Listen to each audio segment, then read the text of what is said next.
8వ తారీఖున BRS party working president Kalvakuntla Taraka Ramarao గారు ముఖ్య అతిథిగా నల్గొండ జిల్లా కేంద్రంలోని క్లాక్ టవర్లో మరి రైతు మహాధర్నాను బీఆర్ఎస్ పార్టీ ఆధ్వర్యంలో నిర్వహిస్తూ ఉన్నాం.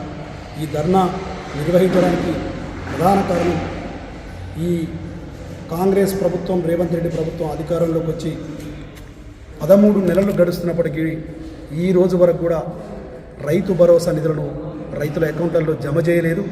మాకు ఓట్లు వేయి ఎకరానికి 7,500 రూపాయలు ఒక కారుకు మీకు రైతు భరోసా కింద ఇస్తాను. అలాగే మీరు సజయ్ కలిసి తెలంగాణకు 2 లక్షల కోట్లు కేంద్రం నుండి పెట్టుబడులు తెస్తే తెలంగాణ ప్రజలు హర్షిస్తారని అద్దంకి దయాకర్ అన్నారు. అదేవిధంగా సన్న ఓట్లతో 500 రూపాయల బోనస్ ఇస్తానను ఆ బోనస్ మొత్తం బోగస్ మాటలుగా మిగిలిపోయిన తప్ప ఏ ఒక్క రైతుకు కూడా ఈ రోజు వరకు కూడా మరి బోనస్ ఇవ్వలేదు. అదేవిధంగా రైతులకు ఇవ్వాల్సినటువంటి కరెంటును కూడా సక్రమంగా అందించట్లేదు. ఎక్కడ కూడా బీఆర్ఎస్ ప్రభుత్వంలో కేసీఆర్ గారి హయాంలో 24 గంటల ఉచిత నిరంతర విద్యుత్తును మరి కేసీఆర్ గారి నాయకత్వంలో జిల్లా మంత్రి జగదీష్ రెడ్డి గారు అందించారు. మరి ఇప్పుడు ఈ కాంగ్రెస్ గవర్నమెంట్ రైతులకు కరెంట్ ఎప్పుడు వస్తుందో ఎప్పుడు పోతుందో తెలియనటువంటి పరిస్థితి ఉన్నది.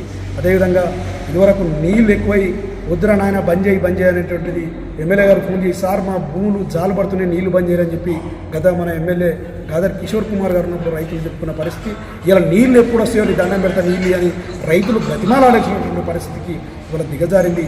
ఈ రైతు వ్యతిరేక విధానాలకు నిరసనగా మరి ఈ నెల 28న చేపట్టబోయేటువంటి రైతు మహాధర్నాకు జాజిరెడ్డిగూడెం మండలం నుంచి మన తుంగతుర్తి మాజీ శాసనసభ్యులు, తుంగతుర్తి నియోజకవర్గ BRS party incharge doctor Gadar Kishore Kumar గారి ఆధ్వర్యంలో వారి ఆదేశానుసారం మనం పెద్ద ఎత్తున తరలి వెళ్ళాలని చెప్పేసి ఇక్కడికి ఇచ్చేసినటువంటి బీఆర్ఎస్ పార్టీ ముఖ్య నాయకులందరికీ కూడా విజ్ఞప్తి చేస్తా ఉన్నాం.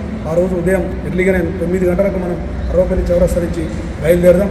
అందరూ కూడా పెద్ద ఎత్తున తరలి వచ్చి ఈ రైతు వ్యతిరేక ప్రభుత్వానికి, రైతుల నడ్డి విరిసేటువంటి రేవంత్ రెడ్డి ప్రభుత్వానికి తగిన గుణపాఠం చెప్పాలని చెప్పేసి రైతులు అధిక సంఖ్యలో పాల్గొని ఈ యొక్క ధర్నా కార్యక్రమాన్ని విజయవంతం చేయాలని చెప్పేసి విజ్ఞప్తి చేస్తాం.